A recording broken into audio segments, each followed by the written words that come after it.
Una importante obra de recuperación del espacio público permitirá evitar inundaciones y mejorar la movilidad en el barrio de Santa María la Redonda. Enrique Muñiz tiene los detalles. El barrio de Santa María la Redonda, ubicado al norte del centro histórico de la Ciudad de México, recobrará esplendor con la intervención que tendrá por parte de la Secretaría de Obras y Servicios en coordinación con el sistema de aguas, ambas dependencias del gobierno capitalino.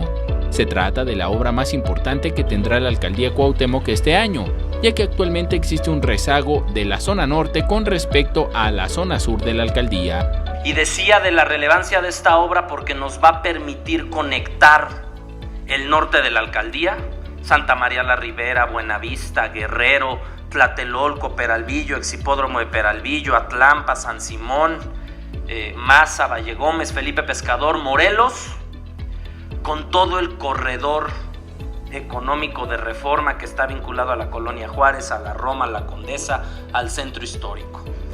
SACMEX invertirá 28.7 millones de pesos en el cambio de la red de drenaje y agua potable.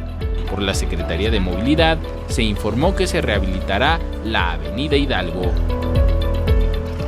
Esta es la Avenida Hidalgo, que con las modificaciones que ha planeado la Secretaría de Movilidad servirá únicamente como salida de los vehículos que provienen del centro histórico hacia Paseo de la Reforma. El acceso que quedará en esta zona para el centro histórico será Avenida Juárez. Se ampliará la banqueta del lado del Teatro Hidalgo.